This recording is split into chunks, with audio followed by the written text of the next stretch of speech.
Okay, guys, so we are here again then. It's now episode 4.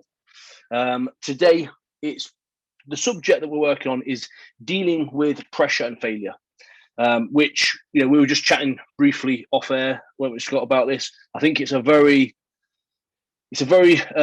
good subject, and it's obviously, very relevant to many people as well, isn't it?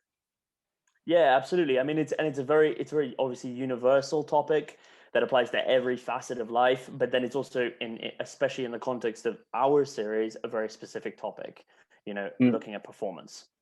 Yeah, 100%. I mean, obviously, to kick things off as well, just to start off with, I think like when you're looking at sort of like the pressure that we go through, pressure can be anything. Like, it really can be whatever affects you day to day, and that puts pressure on you. Like, there's pressures that are, I guess, that are natural, that are within our life, like paying bills, this, that, and the other.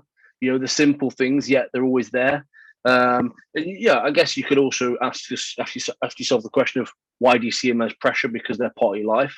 But it's just something that other people might relate to. But there's also then pressures that are, I guess, made up. And what I mean by made up are, not make believe, but are things that you put pressure on yourself for, which is probably the more relevant to a lot of people within, the strength world, if you like. It could be, for example, looking at Instagram all the time and watching someone lift heavier than you, and then obviously all of a sudden you're putting the pressure on yourself to try and better yourself or try and beat this person.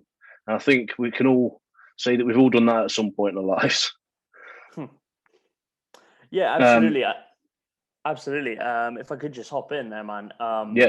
There is that very distinct divide between like external pressure, which to a greater extent you can't control, you have limited control over, in the sense that it's there and it exists. And the only thing you can do is to meet those demands, right? And then the internalized pressure, which kind of ties into what we've been talking about over the last couple of episodes, and very much brings in the individual's kind of unconscious and subconscious world, where we manifest pressures through how we perceive certain situations, how we perceive ourselves within those situations, right?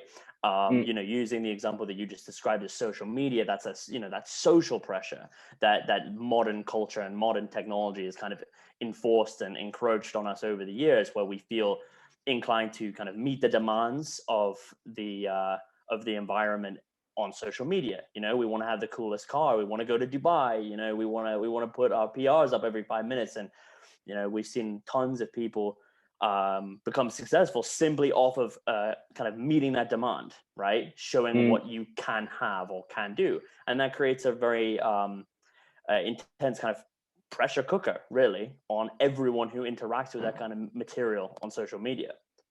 Yeah, I think as well, I mean, something I'd like to mention there, to try and help people, to put people at ease, I guess. But, for example, like myself, right? I get a lot of followers on Instagram who want to see what I do day to day, right? And I'm expected to put up a lot of good quality stuff in my eyes because of, the position I put myself. And I guess it's important for people to know that you are not your best all the time. And unfortunately, there's a lot of people on social media that will constantly put out their best. Now, that's why I try and put out my losses as well as my wins sometimes, to show that I'm a real person, and to try and help people understand that it's not all about, like you say, PRs all the time, good days all the time. And that's why I like to personally share a lot about my struggles, because at the end of the day, it's being real to people, but it helps it helps people see that it's okay to have a bad day, and it's okay to not be always hitting PRs. At the end of the day, training to me is a game. Like, but at the moment, as obviously, as Scott, the other day I pulled an ab, like completely random. I've never done it before. I was shoulder pressing and I pulled an ab. It's like, but it's a game. It's something that I will constantly work on and try and better myself. And that's why I like to show to people that we have bad and good times, and days and weeks and months. It happens to us all. So I think it's just important to understand that not everybody is always winning. Yeah, and that's definitely the first thing that needs, I think it does a lot of good for people to understand is that actually is the reality of life, because what you've described as well, when it comes to the individual, a lot of people in the modern era especially find themselves kind of in their own little box because they're consuming all of this and they're seeing all of this from the outside looking in, right? But then the only world that they have to compare that with is their own, and their world looks very different to that. They deal with failure. Yeah. They hit obstacles, they have bad days, right? But then all you're doing is you're seeing outside, and I don't just mean on social media, I mean with everything, because everyone wants to present themselves as the best version of themselves all the time, right? You find yourself becoming quite critical of yourself, quite dejected and confused. Is why am I suffering, and why am I kind of hitting these walls where it seems as if everything else is skipping in the rainbows, right? And it's true. What you're doing, the way that you're describing yourself, I really admire that. The fact that you're, especially someone who has influence, putting out the reality that you're going to face pressure, and sometimes you're going to buckle, right? That is inevitable. So bringing some kind of compassion towards that is necessary. However, what obviously all of us want to do and achieve is to hopefully not buckle as often as you possibly can, right? And achieve success as often as you can, and in turn for that victory to not come at too great of a cost, to be able to do something that's sustainable. Because you see a lot of people who become successful both in life and in training, but the toll that takes on them mentally to kind of keep that going comes at the expense of everything else, right? And you hear that kind of narrative from people all the time. It's I got to get up at 3 o'clock in the morning. I got to not have any friends. I got to not go to any parties. I got to just be a robot, and that's the only way to overcome pressure, right? Because that's it. That's how we do it. But that simply isn't sustainable, right? So what I want to hopefully bring today is to talk about how one can overcome pressure in life sustainably. Yeah, but I think obviously I know so often the things we talk about come back to the same thing, but it's because it's such a powerful way of looking at things. But I always think of, again, routine is such an important part of managing that, in my opinion, because when you're dealing with pressure, you have to have your checkpoints in place, don't you? And at the end of the day, I always make the joke of I'd be stressed even if I had £1 million, because I'm a type of person that will always look for bettering things and new things, and I never rest and never settle. So I think it's about understanding how you manage things yourself, isn't it, with things like that, with the pressure sort of side? Because I know I will always feel pressure and always be under pressure because I put such a high demand on my body and my life. So I think for me, having routines and stuff in place is my go-to thing. Yeah, definitely. I apologize. You froze. Yeah. No, absolutely. And of course, as I said before, when you ultimately you are, you're the master of your own trajectory. You are the one who needs to be putting these boundaries in place. It can't simply be reactionary, looking at what someone else is doing and then, okay, I'm going to kind of copy it, because what you're missing is that authentic element that helps a person be, consistent, overcome adversity, overcome pressure sustainably for time, right? And for you, you have that drive, you have that innate desire to push. And I think all of us do. Let's just say in the context of strength sport, we all have that desire to overcome obstacles and adversity. We are all intrinsically motivated to a greater extent, right? And for you, having that routine, having that discipline, that is something that you can rely on to give you kind of a springboard through those obstacles, right? Then that's something you've identified. And then, honestly, if I were to take this a little bit further, I would ask you, what is it about routine for you that provides you with that ability to overcome those obstacles? Well, I guess you're asking me that, aren't you? Yeah. I guess for me, really, it's something to fall back on that I know keeps me on track. I guess it's security. It's like a pat. It's like a self pat on the back, isn't it? my way of saying you're still on track. I mean, that being said, though, getting a little bit more into it, is you need to make sure that your routines are in place with you for what you want to achieve as well. Because sometimes I think we can be attracted to our routines, but actually our routines aren't getting us where we want to be. Mm-hmm.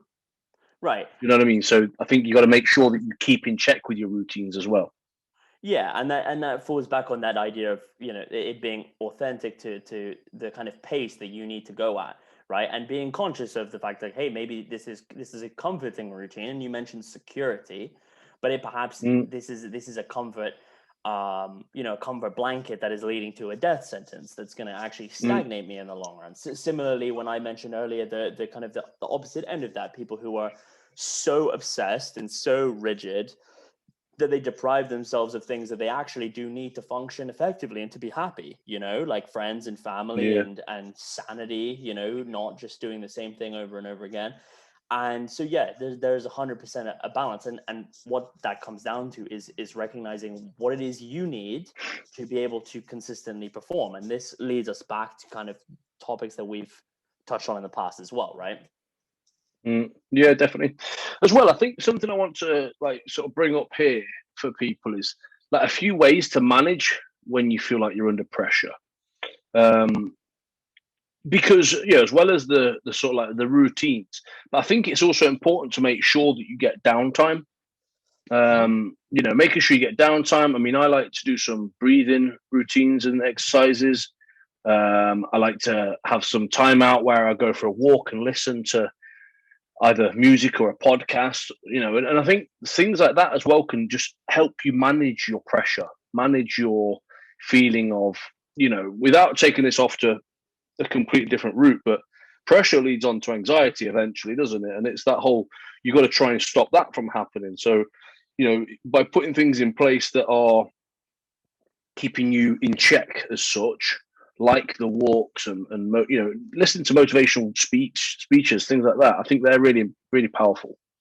Yeah, absolutely. And with regards to anxiety, you touched on, that honestly, and I want to make that clear, like that is the aspect of pressure that is really the most, that needs to be recognized the most, is that there is a root trigger that is most probably fear-based, right? It's something that is counterintuitive, that you're trying to kind of keep at bay, right? So absolutely. And when you're conscious of these things, when you're aware of them, and you know what you need to do to facilitate yourself progressing and staying not within your comfort zone, but within that zone of productivity that doesn't lead into that fear space, right? Where you start to kind of, you start to take a sharp downward spiral, right?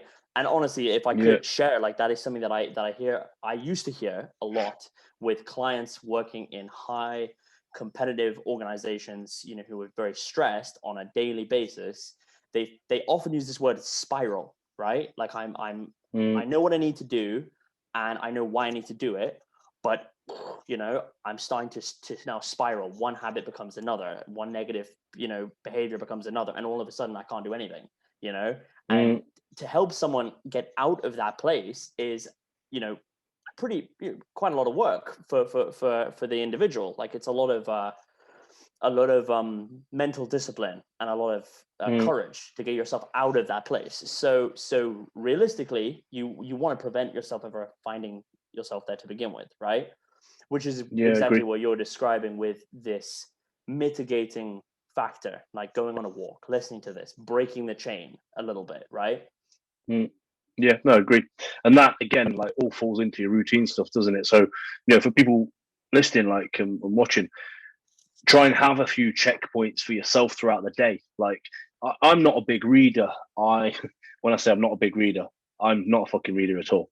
I don't know why, but I despise it. I can't stand reading. It actually winds me up. So anyway, I'm not a reader at all, is what I'll rephrase that as. But I love listening to podcasts, or I've listened to audiobooks in the past. I sort of like float in and out of them. But some people love reading, don't they? Like I've got one of the girls that works for me. I couldn't tell you how many books she's read, but she told me the other week, this year alone, she's already read like 100 and something books. It's just insane.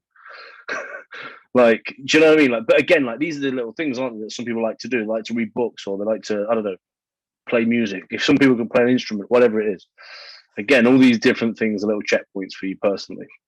Yeah, it's in as well, reading and or any of those kind of practices in in my profession we call like a centering technique. You Yeah, yeah, imagine yourself kind of separating from the external and taking yourself into a little microcosm of your own world where you can just be. Some people mm, meditate, some people read, some people listen to music, some people do nothing at all. They just go and lie down, right, and try and let their mind slow down, because even though you're processing things unconsciously, just having that break where you're not kind of under an onslaught is, I think, mm, very, very powerful for people, especially because as well, like, I think a lot of people have adjusted themselves to modernity very, very quickly. But if you think about how much time humans have lived in a very high stress, intense environment versus a very low stress, other than brief moments of stress environment, it's uncomparable. 10,000 years mm, of conditioned evolution to basically spend a lot of your time doing fairly little when you're not surviving, yeah, right? And then to have this hormonal release, neurotransmitter response to like extreme threats where you get a bunch of adrenaline and whatnot, right? So for us to be kind of constantly in a place where we're bombarded by information, spiking our adrenaline all the time, tons of cortisol through the roof, it's not sustainable for us biochemically even, which in mm, my opinion is why you do tend to see a lot of mental illness. You see a lot of stress in the modern human versus, you know, if you look at studies of people who live in rural communities around the world, even though they're a lot poorer, they actually tend to have a lot less stress in their life, right? mm. So there is kind of a biochemical aspect to things as well. So I think it's essential to kind of reset the switch sometimes. Yeah, it's funny, isn't it? Because I used to really struggle to find something that would help me switch off, and I think I don't know. As a child, I was always up about doing things. I was never a PlayStation person or anything like that. I used to paint my room different colors just to make it look different. Do you know what I mean? Like I was always wanting to change things and see things progress. And that, as I've obviously gone into my adult sort of life, it's got obviously more extreme, I guess, but in also different ways. So I used to really struggle. I used to find myself buying like completely random things or doing completely random things to try and rest and relax. Um, One of my like most recent or ish recent obviously was my buying a remote control car, like to try and just like switch off and do nothing. But then I then get obsessed with that, and that's the thing where like for me, I then go off into the car I bought was like £350. It wasn't just some little car; it was like a really good racing one. And then the next thing, I'm like, how can I upgrade this? How can I do that? And I think for me, sometimes I have to try and dial things in and try and just relax rather than be competitive in whatever I do. Yeah, I think it's very common actually amongst very competitive people to kind of your way of relaxing becomes kind of a substitute activity, a surrogate activity for the Mm, same behavioral process, and you tend another to buzz, remind isn't it? yourself. Yeah, I mean, if I could give another kind of personal example, like my dad, he was in the RAF. He was a fast jet pilot for Mm, 10, 15 years. He's absolutely addicted to the rush of adrenaline, right? So he yeah, retires from the military and becomes a commercial pilot. So he's not flying Mach 5 anymore, So what does he do? He picks up desert rally driving, and he becomes a rally driver in his spare time. So he's just exchanged yeah. one, thrill Again, and it's another high buzz, isn't it? for the other, Yeah. and he, risks his life and his body in that way instead of in the sky, right? So, and that's Mm. his way of relaxing. If you ask him, like, what do you do to relax? He's like, I go and blast around in the dunes, and it never ends, right? But it needs, the point is that there needs to be something that really draws you down, and Mm. sometimes that can be extremely out of character even. like whilst we're describing that you know we mimic behaviors in with different activities, right? You know, Yeah. because it's mimicking a behavior, there's still something that's kind of missed out, right? So in your case, you know, just listening to an audiobook, whilst it might be, you know, it doesn't seem drastic, that is actually quite a rapid departure from all of your other behaviors that you gravitate towards when, you know, when you're not working and training, right? So just that makes enough of a difference, I feel. Please correct me if I'm wrong. Yeah, no, I agree. Yeah, I agree. And that's the thing as well for me. Training, you know, obviously training is a hobby for people. It's not a hobby for me. And as much as I used to try and tell myself it's a hobby, it's not.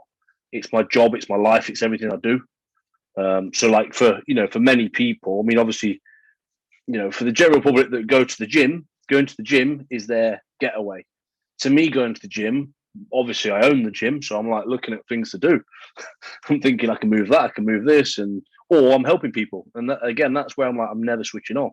So yeah, I used to really struggle. I actually got my motorbike license about three years ago.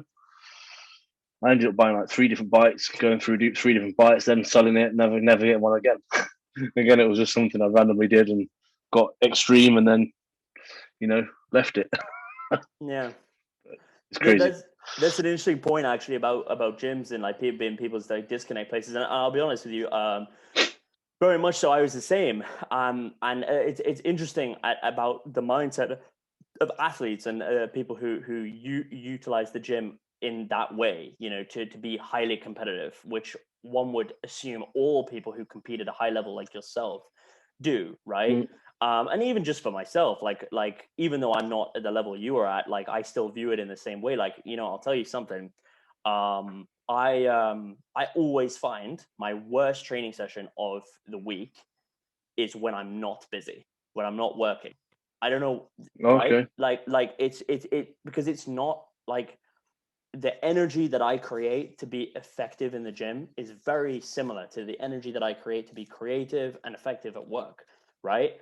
So if I'm just like lounging around, relaxing, not training, and then I go to train to get it my arousal to the level that I need it to be effective or psychologically satisfied is very hard, actually.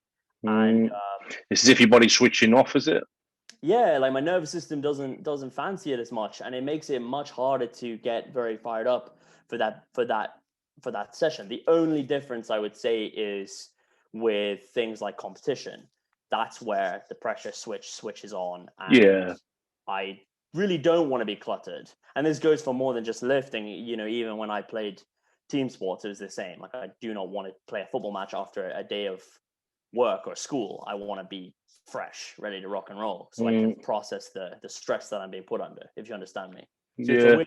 but I guess like you say, it's a nervous system sort of thing, isn't it? And it's not a bad thing though. Rest on your complete rest days. You can do absolutely nothing. And then on your work days is your work head, isn't it? Well, because of time and stuff. Moving on, I think we should bring up like the failure sort of side of things. Failure. First thing I'll say about failure is like failure can be used in so many different ways, the word failure, right? But I think it's a good word to use because it means something to everybody in their own way. First of all, if we're looking at sort of like failure within your journey in strength training, right? Failure to me in strength training is the day you sit down and don't lift a weight again, right? Failure is not the hurdles you come across as your strength trainer. Failure is not breaking your arm, right? At some points, one day your arm is going to rebuild and you're going to be back in the gym. It's a setback. It's not a failure. So the first thing I'd like to say to people is understand what failure it actually is and understand why you're classing it as failure. But at the same time, there's different things that people will class as different failures, isn't there? So that's the first thing I'll say on failure. If you want to add something to that, Scott.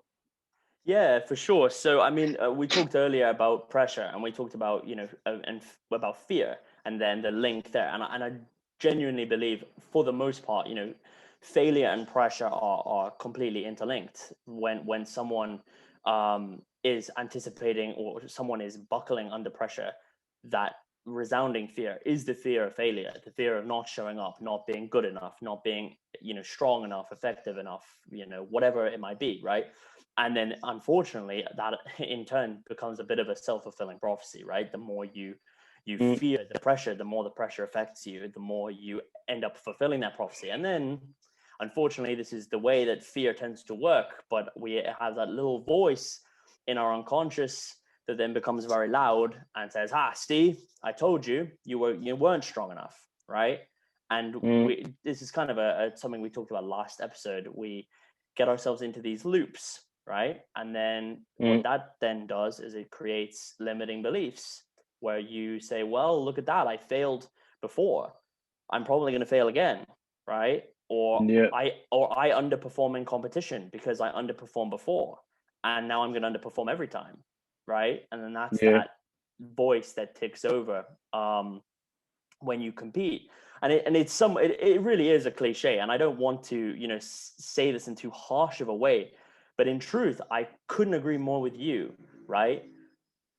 To fail is when you stop and when you give. It's complete stuff, isn't it? Simple as that, right? You are 10 times more powerful when you still went to the arena. You didn't say what if and sat back and said, well, I'm doomed, this is the end of this. You felt the fear, but you did it anyway. You went through with what you said you were going to go through, and maybe you didn't experience the results you wanted, but you went through with it, right? And then that reinforces a much more powerful belief, which is that even when I feel the fear, I'm still capable of showing up, right? Yeah. And gives you. But that's the bit where you want to embrace that, right? You want to people get so. I feel like sometimes people get so twisted. And I'll use the word twisted because it sounds a bit offensive, but like they get so twisted in their own thoughts that they don't even know what they think anymore. People think that not completing something is a failure. No, it's not. Go again harder. Redo it. Who said it's meant to be easy? And let's just talk about strongman, for example, or training in general. Like, I'm not achieving what I want to achieve. It's not meant to be easy, and thinking that you're failing is just. Ultimately, it's a weak mindset, and that you need to work on your mindset more to understand actually what failure is. Because I think, obviously I could go off on a diversion here, but it's all about how much you've sort of like witnessed in life as well. For me, I've seen and witnessed a lot of different things that actually make my failure level much higher. And failure to me, and like I said in one of my videos that I've done before, in one of my promo videos, failure is strength. Like, just to think that to be scared of failure is what builds your strength and what keeps you moving forward, because you don't want to be that person. You don't want to have to turn around and go, I'm done. So you keep pushing forward and you keep finding a way through it. The weeds are high sometimes. You got to work your way through them. Things are going to happen that are going to go against the things that you want to happen, but you've got to work a way around it, as opposed to sort of like hanging your boots up and saying, I'm done. Right, absolutely. And I really believe like failure is correlated with experience, just as you said. And inevitably, if you look at the trajectories of the greatest athletes of all time, they have always failed. And then from that failure, it's somewhat of a cliche, but they've failed and then they've learned. They've been tested. They've had to ask the question of themselves, how badly do I want to do this? Is this worth it for me? And the people who hang up their boots, the answer is simple. No, it's not. It's not worth it for me, right? Like, if I give an example, like if you look at one of the greatest strongmen ever, right? Habthor Bjornsson, right? How many times did he come second? How many times did he put on an incredible, mind-blowing, world-beating performance and yet get pipped to the post by Brian Shaw or Big Z during the 2000s to 2010 era, right? If he had hung up his boots in 2017 after the Eddie Hall loss, or in 2015, right?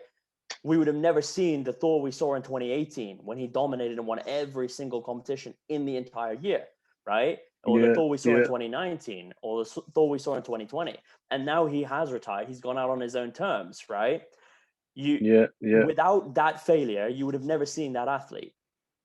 Yeah, but that's what I mean about that, embracing it. And I know it's again, I know we're going around in circles, but again, I know it comes from experiences, but you've got to try and condition yourself to embrace that feeling and work against it so you can use it in your favor, as opposed to just saying, I'm done.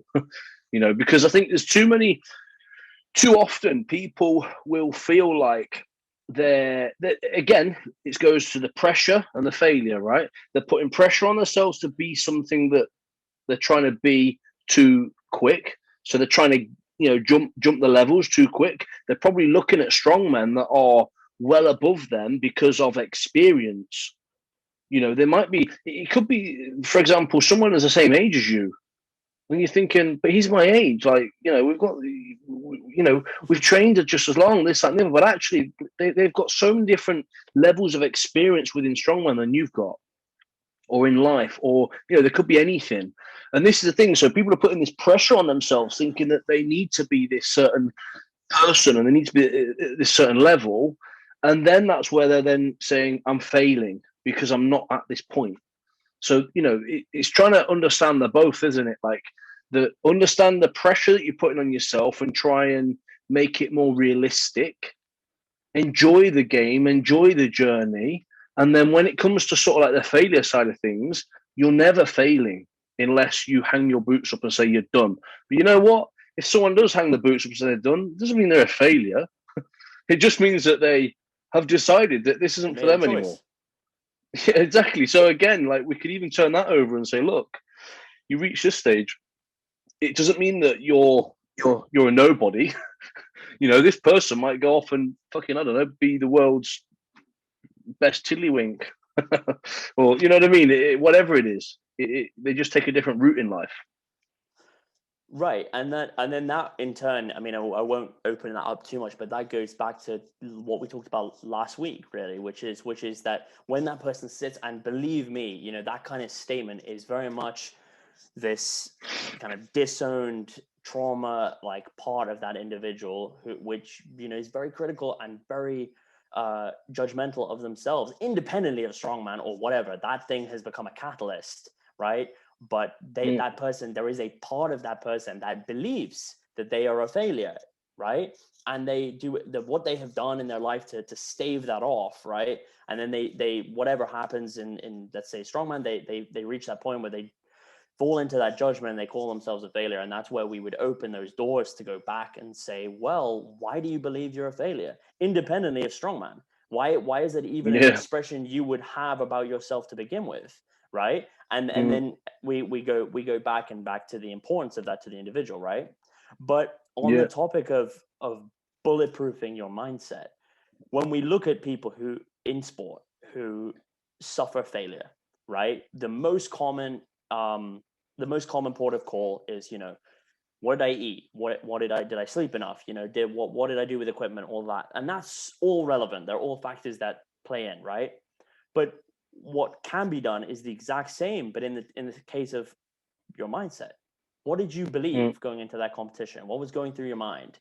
What was your what mental imagery was going through your head about your performance, about your opponents, about the win, right? What emotions were you feeling? What did this tournament and this result mean to you, right?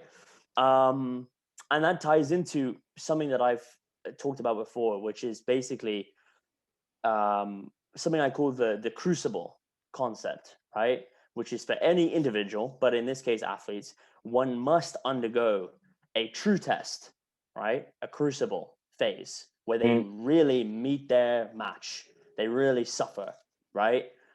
In Jungian psychology, it's broadly referred to as the dark night of the soul, where you reach your lowest point, right? And you truly need to, address yourself as a person. Who am I? What do I really want to achieve?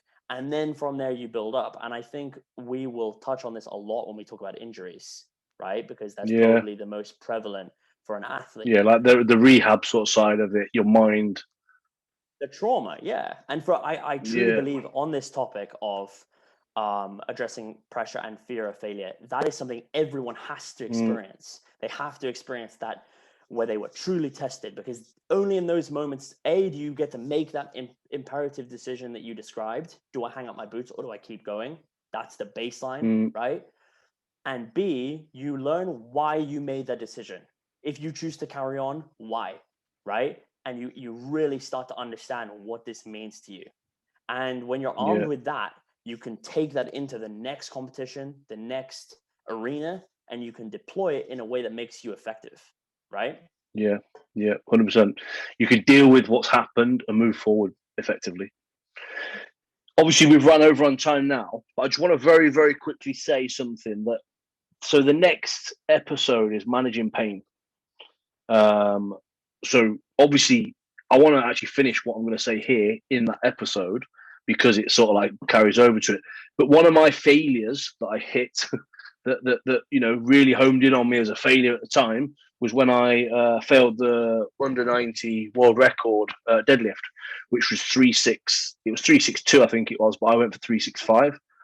And my first attempt was perfect. Training was perfect. Everything couldn't have been better. My body felt great. My mind felt great. Everything. And on the day, my strap snapped. So it snapped on my right hand, and obviously I had to let go because I couldn't grip hold of the bar. I went for a second attempt and obviously didn't even move off the floor. About 8 weeks later, I re-went for it, but my whole body I was not ready, mentally or physically. I felt like crap. Leo was born, so like stress of having a newborn baby. Worlds was coming up, so effectively now looking at it, it was completely the wrong time to do it. And I went and did it again and then failed. So, as a failure sort of moment, they were failed lifts as such. But right now I've pulled 370 since. So, for me, it was about sort of like that rehab, recover, get myself back into a good position, and then obviously go for a bigger weight. But like I say, I'll leave it there because we've gone quite over on time today. But we can pick up on that on pain. I'm sure there's things that you'll like to add to it as well. Definitely. Awesome. All right. Awesome episode. But guys, hope you took some good nuggets away from that. We've definitely touched on some good things that I'm sure people can work with. And like I say, next time we will be working with it's managing pain. So we will see you in the next episode. Take care, guys. Peace out.